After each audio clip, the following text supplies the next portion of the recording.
I hope you have unlimited text messaging. By Miss Carr. Chapter 122. In-person conversation. Of course, I'm getting the shovel talk. I'm not even surprised that you convinced Cuddle Bunny to let you give me the shovel talk. Tony says as Sam handed his phone back to him. He would really love to know what Sam said in his message to Steve, but knew better than to try to read it right now. I just want to say a few things before you're so busy with each other that I won't actually see you or Steve for a few days. Sam replied. We are going to have to resurface for the wedding tomorrow, Tony said with a smirk. I aim for us to be far away by that point. I'm sure I can find something to occupy our time locally, Natasha remarked. That's when Sam walked over to hug her.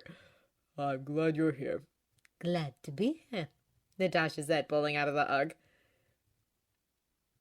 I don't know why you're worried about me. Of anybody in this room, I think Natasha is the one more likely to give you that dog, and you brought her with you, Sam said, turning his attention back to Tony. Because Steve's sitting is a full-time job, and thanks to me gaining a daughter-in-law because I set a horrible example when it comes to dating an international fugitive, you have an opening, Tony joked. Are you back with us permanently? Sam asked Natasha. You don't need to give Tony the shovel talk. I already took care of it months ago when he was hiding in Appalachia. He is well aware they would never find his body if he completely fucks over Rogers, Natasha remarked, which was true. He is not sure he ever told Steve about that. Very aware. I'm pretty sure she wouldn't leave one speck of blood for the Rank 6 team at the crime scene. And yes, she's back permanently. I know Steve well enough to know that you're going to need extra help to keep him from doing stupid stuff like suicide by nobility. It's such a dangerous trait to have in a boyfriend. Especially when you can't watch his back, Sam remarked. Trust me, I wish I could disappear with all of you, but short of faking my death again, that's a little hard to do, Tony said as he sat down on one of the couches in the suite. He felt like he was going to be there a while. Then you wouldn't be able to afford multiple suites at a 5-star hotel and all-day spa service, Natasha remarked. Then I wouldn't be able to afford to redo your gear, Tony shot back. Should I stay here, the referee, or should I go surprise Steve? Natasha asked. No, I promise that we will only use icers, Tony joked. I cannot make such promises for Happy, and I'm sure he's found a parking space for the rental by this point. Steve can protect himself, Sam said as he sat down beside him. But will he? Probably not. He still feels bad for beating the hell out of me in Siberia, and he's such a martyr he would let Happy get a free shot in. Tony was worried about that. Good point, Sam and Natasha said simultaneously. I'll go to the room now. Sam, we can catch up later after we relocate to a hotel very far away tomorrow, Natasha said, grinning. Tony is not sure that she's joking because he doubts she's going to want to stay in one place for long. Yes, you can tell her how tough it is to babysit my boyfriend, and she can tell you how hard it is to babysit your boyfriend's ex-girlfriend's daughter. Steve doesn't have an ex-girlfriend?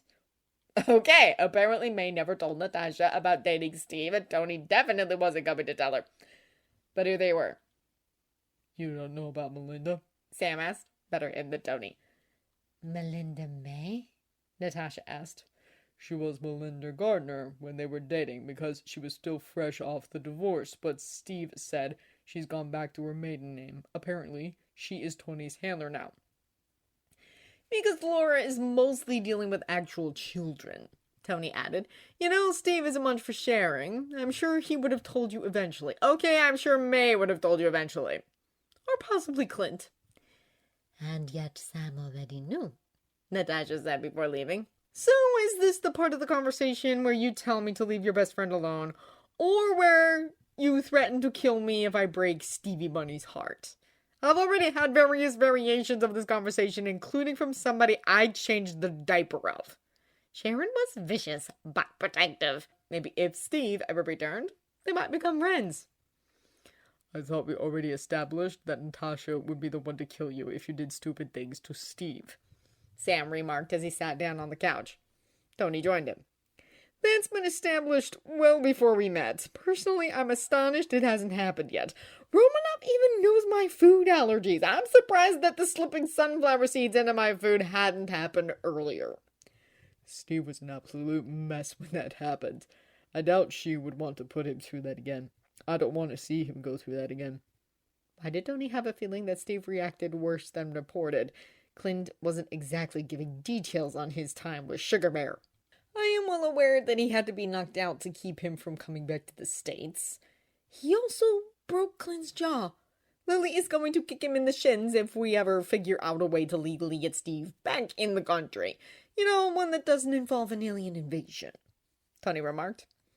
And Steve may deserve it, but it did show me how much he cares about you. So I'm not going to try to convince you to leave him because it would hurt him too much. Tony smiled at his words. Oh, good. One of Steve's friends is actually reasonable. Just to erase your fears, I love him too. Enough to leave it all behind to be with him? Sam asked. Enough to stay behind and keep him safe, Tony answered honestly. By staying in the system. I'm sucking up to the President, the UN, General Tabbitt, the not crazy people at the State Department, and various not evil members of Congress to keep a highly skilled strike team from tracking you and Cuddle Bunny down and locking you up in the raft for the rest of eternity. If I disappeared, I could guarantee that they would find us within a month, and there'll probably be more bullets involved. Then diplomacy. Playing the system keeps everyone safe. So you're staying behind to protect Steve? Sam asked. And you, Natasha, Wanda, Yo-Yo, Daisy, Laura, and the family, Kamala, Miles, as well as Peter, along with a lot of others that I haven't even met yet. Somebody has to play the game. And as much as Steve hates doing stuff like that, it's necessary for the greater good. You don't have to save the world alone. Actually, you trying to do it all on your own has created a lot of problems in the past, Sam said pointedly. I realize that now. At the very least, I have Monkey Liver wanting to help me. I feel like it's his life mission to prevent an apocalypse. I wanted to bring him, but apparently he has to spend some quality time with Dr. Suarez, which is good because I worry about the kid sometimes. I heard that you're in therapy, Sam said, changing the subject. Maybe Tony just accidentally set up that subject change for him. Yes, after what happened in Siberia, it became obvious that I had a lot of problems that have to be worked through with professionals and drugs.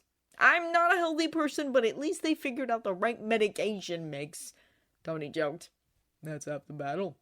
And I am taking my pills and not mixing them with alcohol. I haven't had a drop in months. That's the other half, Sam remarked. Did Steve ever tell you what happened in Siberia? Not really. I know that there was fighting and he lost his shield, but that's mostly because of what I observed afterwards. I know Steve felt guilty for hurting you, but I don't know what really caused that fight to happen. But we have established that Steve is not a sharer. I mean, I thought that Sharon was his first kiss in this time until he finally told me about Melinda and the aide of the senator who happens to be married. Please tell me you pointed out that it's really creepy to kiss your ex-girlfriend's great niece right after their funeral.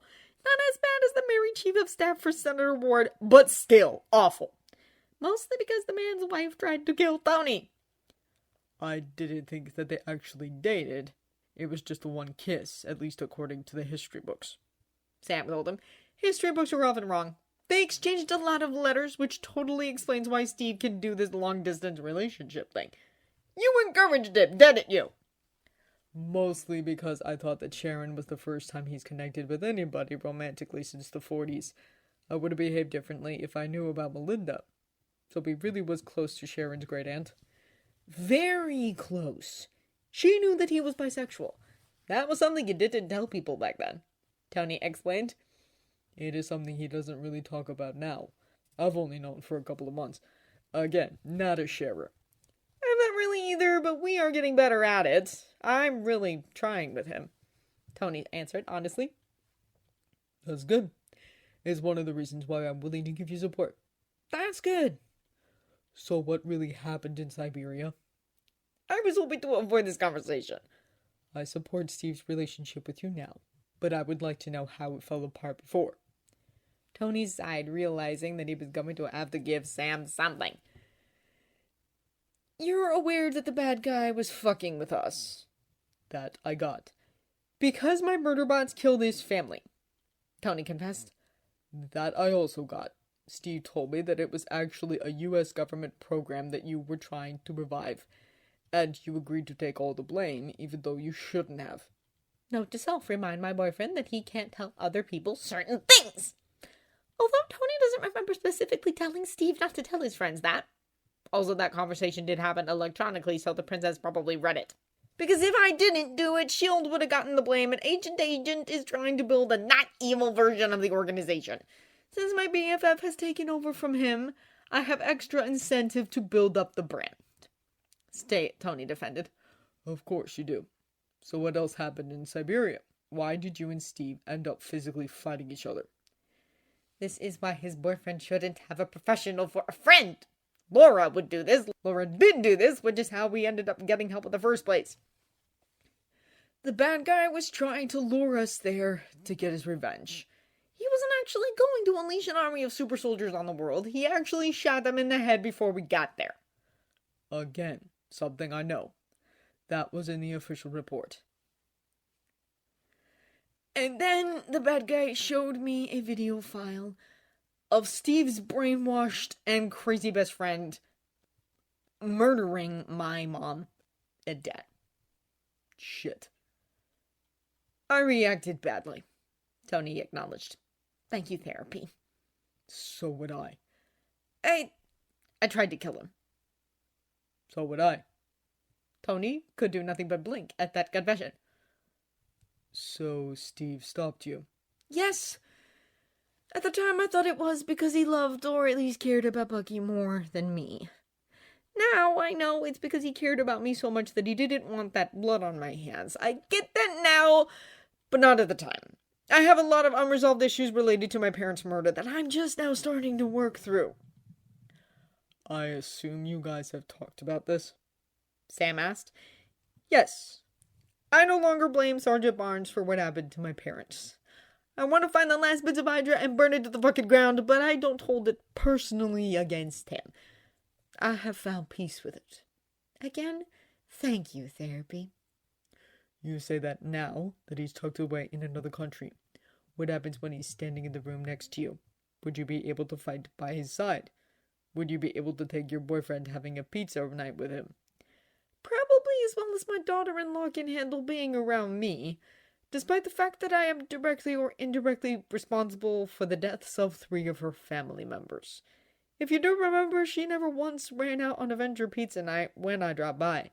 I'm thinking about sending them a toaster, but I feel like I need to give a better wedding present. Would a Mercedes be too much? Maybe a safe house would be more practical, though. Yes, and yes. Sam deadbent.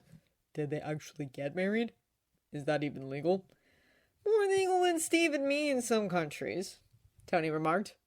That's messed up. Look, Steven and I spent the last few months trying to rebuild our relationship piece by piece. Instead of becoming teammates again, we're something more. And I know Steve comes with a dump truck full of Bucky baggage that we are going to have to unpack, and we're working on it. Now I have to work on rebuilding things with all of the other Avengers, and unfortunately kissing is totally off the table. Which is a shame because I'm good at that. People don't hate me once we're making out, he joked. I don't hate you. I don't really know you enough to hate you, Sam acknowledged.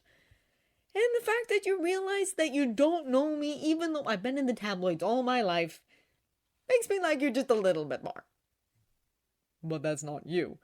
The guy that Steve talks about is definitely not the guy who put out a sex tape for attention or has done 99% of the other things that the media has attributed to him. That was my asshole first boyfriend who I thought loved me, and instead just wanted to have a story for his company. Notice how his face was conveniently edited out. It's the reason why Steve is my second real boyfriend ever. So congratulations on realizing that most of the things in the media about me are a complete and utter lie. No, Steve is your first real boyfriend, Sam amended. The asshole with the sex tape doesn't count. I can see why you have trust issues. That's because you're a professional. It's at that moment Tony started hearing muffled yet angry yelling from the hallway. Happy found a parking space, Tony mumbled under breath as he heard Happy say a lot of not so nice things about Steve. Should we intervene? Sam asked after a few moments. No, Natasha's out there, as well as Agents Davis and Piper. Actually, it sounds like she just pulled an icer out on them both. If things go too badly, we will just drag their unconscious bodies to separate rooms. Note to self, have Mary get Happy a room at a different hotel far away after emailing Pepper to vent about how this was a horrible idea, and Happy is even less okay with them dating Steve now that she's single again. So, room service recommendations? Sam said, changing the subject. Anything spicy that doesn't contain sunflower seeds or yogurt. Apparently, I'm developing a yogurt allergy.